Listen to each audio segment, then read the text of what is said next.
Kamu lagi asik-asik explore di Septimon, tapi tiba-tiba muncul exploration quest ini. Dan ujung-ujungnya malah ngebebasin naga.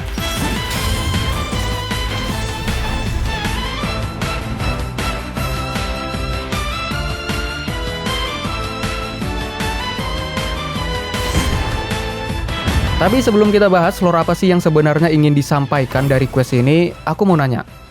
Kamu udah berhasil pulangin Mami Fleur-de-Lis belum? Kalau belum, jangan lupa top up di adeptistore.id. Agen pemulangan istri termurah dan terpercaya. Bukan cuma buat Wuthering Waves, tapi juga Genshin Impact, Honkai Star Rail, Honkai Impact 3, ZZZ, Arc Knights, dan lain-lain. Pokoknya semua dunia tempat istri-istri kita tersebar itu bisa dibantu jemput pakai adeptistore.id. Jangan lupa cek Instagramnya, linknya ada di deskripsi. Oke, sekarang mari kita bahas lore di quest ini satu per satu. Nah, jadi naga yang punya sayap seperti kupu-kupu ini disebut sebagai Scourgewing. Spesies langka yang konon udah ada sejak zaman 1000 pulau menurut para ahli ekologi. Zaman 1000 pulau itu sebenarnya periode sejarah yang berbeda-beda ya, tergantung kepulauan apa yang lagi dibahas. Tapi di sini aku asumsikan itu adalah periode sebelum Dark Tide pertama melanda. Yang artinya naga Scourgewing ini udah eksis selama berabad-abad. Dan dia masih ada sampai sekarang. Nah, yang menarik, dalam cerita rakyat setempat, kemunculan Scourgewing ini selalu dikaitin sama pertanda bencana. Jadi kalau mereka muncul, itu pasti ada bencana yang bakal datang. Contohnya itu pada saat Dark Tide pertama melanda. Nah, orang-orang sempat melihat penampakan naga-naga ini di malam sebelum insiden tersebut. Dan sejak saat itu, hampir tiap kali ada bencana besar, selalu ada laporan penampakan mereka. Makanya nggak heran kalau masyarakat umum itu menganggap Scourgewing ini sebagai pembawa bencana. Nah, tapi sekarang karena spesies ini udah super langka, nggak pernah ada laporan penampakannya juga selama bertahun-tahun terakhir. Alhasil kebanyakan orang menganggap Scourgewing ini cuma sebatas cerita rakyat belaka. Namun di balik mitos itu, ternyata ada fakta ilmiah yang cukup menarik. Jadi ada catatan ekologis yang ditulis oleh Tulia. Di situ dia menyatakan bahwa para peneliti yang mempelajari spesies naga ini menemukan pola yang mengarah pada suatu kesimpulan bahwa naga ini memiliki sensitivitas tinggi terhadap lingkungan. Antena yang ada di kepalanya mampu mendeteksi perubahan lingkungan sehingga membuat mereka peka terhadap kedatangan bencana alam. Jadi sebenarnya waktu mereka menampakkan diri sebelum bencana itu terjadi, itu bukan karena mereka membawa malapetaka, tapi justru mereka sedang berusaha ngasih tahu ke manusia bahwa bencana bakal datang. Tapi ya sayangnya ketakutan dan kesalahpahaman ini malah membuat masyarakat menganggap bahwa naga-naga tersebut itu menjadi simbol kutukan bencana, simbol pembawa bencana. Oke, kita tinggalin dulu naga-naga tadi, dan sekarang kita akan bahas lore berikutnya, yaitu Gladiator Flavio dan Gladiator Levis. Jadi kalau kamu udah nonton alur cerita chapter 2 act yang kelima, kita semua udah tahu lah bahwa Colosseum itu adalah panggungnya para gladiator untuk berebut kehormatan dan kemuliaan atau glory. Nah, Levis dan Flavio itu adalah dua gladiator berbakat yang sering bertarung di arena. Mereka saling menganggap sebagai rival sejati, satu-satunya lawan yang benar-benar bisa menguji batas kemampuan mereka.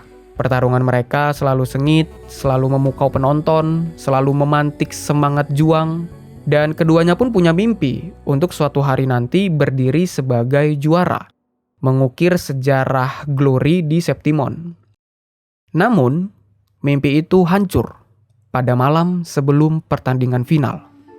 Di malam sebelum duel terakhir mereka, utusan dari keluarga Flavio menemui Levis diam-diam dengan tawaran yang jelas nggak bisa ditolak oleh Levis, yaitu sejumlah uang yang lebih besar daripada hadiah kemenangan, plus jaminan perawatan terbaik untuk adik perempuannya yang sedang sakit parah. Sebagai gantinya, Levis diminta untuk kalah dengan sengaja memberikan kemenangan mudah kepada Flavio. Nah, dengan berat hati, Levis pun menerima tawaran itu. Ia meyakinkan diri bahwa ini semua dia lakukan demi adik perempuannya, demi satu-satunya keluarga yang ia miliki. Tapi tentunya pertandingan final itu pun berakhir sebagai aib terbesar di dalam hidup mereka berdua. Baik itu bagi Levis, apalagi bagi Flavio. Flavio yang selalu menghormati pertarungan jujur, segera menyadari bahwa Levis ini tidak bertarung dengan serius. Kekecewaannya begitu dalam, karena Levis telah menodai apa yang mereka anggap suci. Tapi Flavio mencoba mengerti mengapa Levis melakukan itu. Flavio sadar betul bahwa Levis memiliki impian untuk menjadi juara di Colosseum. Dan Flavio juga lebih tahu dari siapapun bahwa Levis itu memang pantas menjadi juara. Tapi ya Levis membuang semua impiannya itu demi seorang adik perempuannya yang sedang sekarat. Meskipun sudah dikecewakan, Flavio berharap apapun jalan yang dipilih oleh Levis itu akan membawanya pada kebahagiaan. Di antara spesies naga langka itu, ada dua naga kembar yaitu Ain dan Is, yang mana mereka memiliki hubungan dengan gladiator Flavio dan Levis. Nah jadi setelah pertandingan final itu, Flavio dikabarkan menghilang. Ia meninggalkan kota, melepaskan gelar juaranya, dan memutus hubungan dengan keluarganya sendiri. Ya itu juga karena dia diusir sih sama keluarganya, karena Flavio nggak mau menerima gelar juara itu. Dan setelah itu Flavio pergi ke alam liar untuk mencari arti sejati dari glory atau kemuliaan. Bekas baju zirahnya ditemukan di border mountains dan zirah itu sudah terbelah menjadi dua sebagai simbol bahwa Flavio telah meninggalkan masa lalunya. Jadi dia bukan seorang gladiator lagi. Di sana Flavio bertemu dengan naga Ain dan menaklukkannya dalam pertarungan sengit. Namun berbeda dengan pemburu lain yang ingin menjinakkan naga demi keuntungan, Flavio di sini justru menghormati kebebasan. Mereka pun membentuk ikatan unik bukan sebagai master dan servant atau tuan dan pelayan, melainkan sebagai dua petarung yang saling menguji batas kekuatan. Nah, sementara itu di sisi lain, gladiator Levis hidup dalam penyesalan. Setelah pada akhirnya adiknya meninggal, ia menyadari bahwa ia telah mengorbankan kehormatannya untuk sesuatu yang sia-sia.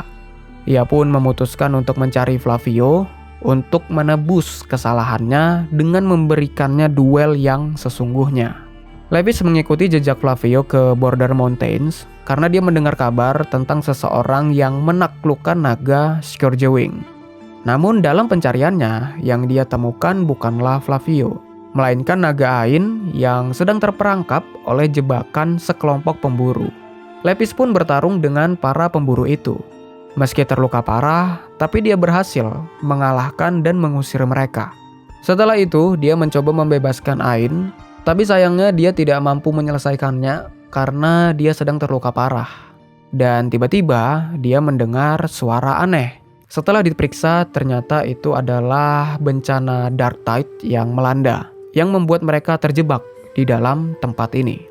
Di saat itu, Levis pun menulis sebuah pengakuan dan penyesalannya karena telah mengkhianati rivalnya.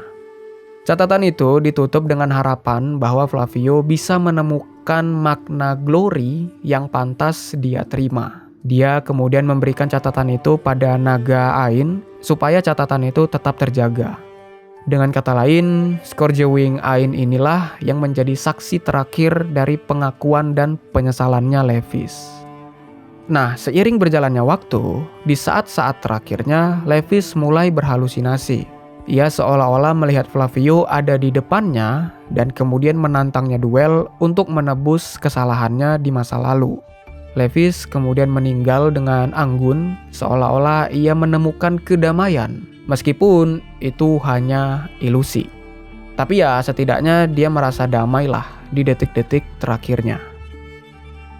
Nah di sisi lain memang nggak dijelaskan ya, tapi dari narasinya itu menunjukkan bahwa Flavio itu bertarung sama dua naga, yaitu naga Ain dan naga Is. Cuman karena catatannya itu menggunakan kata duel, bisa kita simpulkan bahwa Flavio ini melawan dua naga tersebut satu persatu. Jadi dia menang duel duluan melawan naga Ain, terus dia pun meninggalkan naga Ain, dia melanjutkan perjalanan dan bertemu dengan naga Is. Kemudian Flavio menantangnya dalam duel. Dan dari situ terbentuklah sebuah kesepakatan bahwa Is akan bebas jika ia berhasil mengalahkan Flavio. Mereka pun terus bertarung selama berbulan-bulan, tapi sayangnya naga Is itu selalu kalah dari Flavio.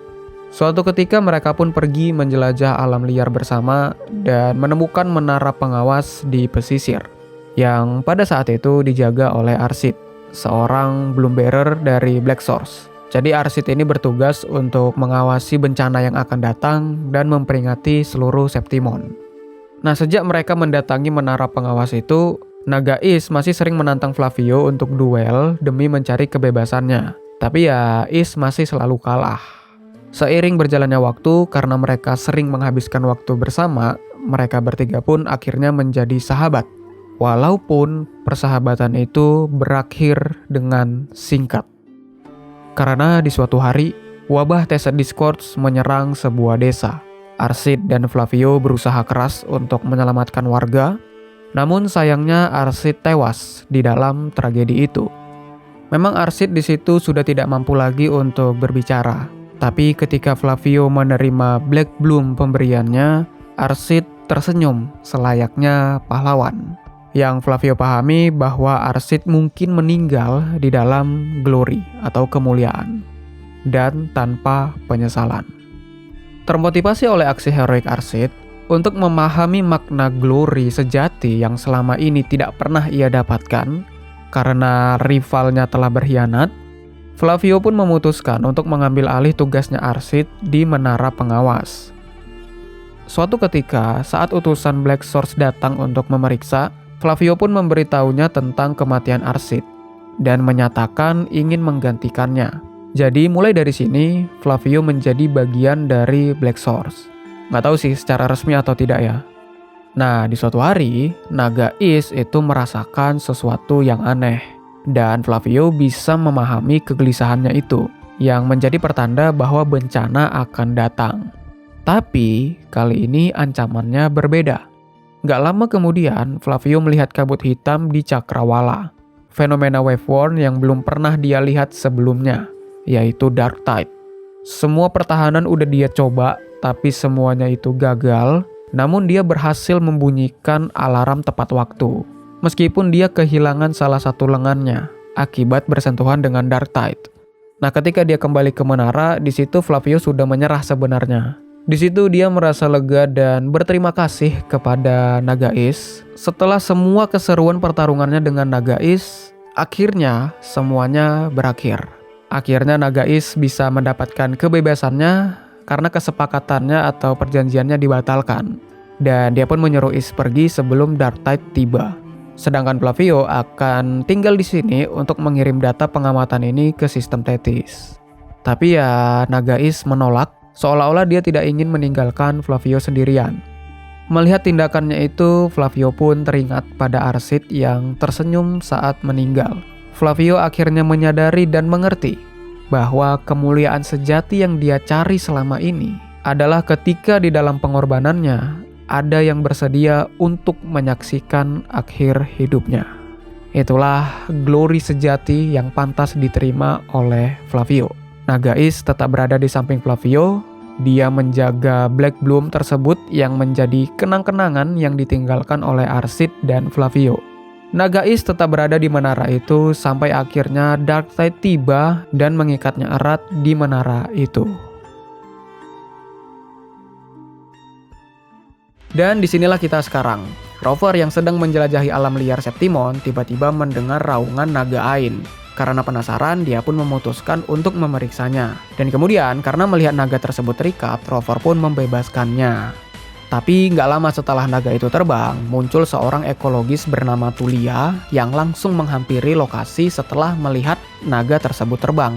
Dia menceritakan kepada Rover tentang sejarah naga-naga ini yang sering disalahpahami oleh masyarakat. Terus Tulia juga ngasih tahu kalau ada jejak naga serupa di Mournful Canyon. Dan dia mau pergi ke sana untuk memeriksanya. Jadi kalau Rover tertarik juga dengan jejak naga yang ada di sana, ya Rover juga boleh pergi ke sana. Sesampainya di Mournful Canyon, Rover kembali bertemu dengan Tulia. Nah, Tulia tertarik ke menara ini karena dia mendengar suara raungan naga. Dan ternyata setelah mereka memeriksa, mereka menemukan saudara kembarnya naga Ain, yaitu Nagais. Singkat cerita, mereka pun membebaskan ikatan itu, tapi sayangnya Nagais masih belum bisa bebas, karena langit-langitnya itu terhalang sama sisa-sisa Darktide. Nah, akhirnya dengan menggunakan pedang peninggalan Flavio, Rover menebas menara itu, sehingga membebaskan Nagais. Nah, setelah itu, Tulia yakin dua naga kembar yang terpisah selama berabad-abad ini pastinya akan bersatu kembali. Jadi, dia memutuskan akan mencoba mencarinya lagi dan mengajak Rover untuk melihatnya bersama kalau udah ketemu. Nah, setelah beberapa waktu berlalu, Rover dihubungi oleh Tulia yang menginformasikan bahwa dua naga Scourgewing yang diselamatkan oleh Rover sedang muncul di dekat border mountains. Setelah sampai di lokasi, Tulia langsung menunjukkan naga itu, dan ketika dua naga itu terbang bebas, kita bisa melihat kilasan cahaya berbentuk sayap yang sangat megah. Nah, sayap ini bisa kita bilang kayak semacam hadiah gitulah dari mereka sebagai bentuk rasa terima kasih. Tulia juga sempat bercerita kalau dia pernah melihat kilasan cahaya berbentuk sayap seperti ini waktu dia masih kecil. Kemudian dia berencana pulang untuk menulis semua pengalaman dan penelitiannya ini. Dan dia berterima kasih kepada Rover atas petualangannya. Itulah exploration quest kita kali ini. Sungguh cerita yang sangat menyentuh bagaimana seorang mantan gladiator yang sudah kehilangan segalanya tetap mencoba mencari arti dari glory sejati. Karena sebelumnya dia tidak bisa mendapatkan kemuliaan itu, glory itu, karena rivalnya berkhianat. Tapi pada akhirnya, ia menemukan makna glory sejati versi dirinya sendiri di detik-detik akhir hidupnya. Gimana menurutmu lore kali ini? Jangan lupa komen di bawah. Itu aja, koreksi kalau ada yang salah. Kalau kamu suka jangan lupa like-nya. Terima kasih udah nonton dan sampai jumpa di next video.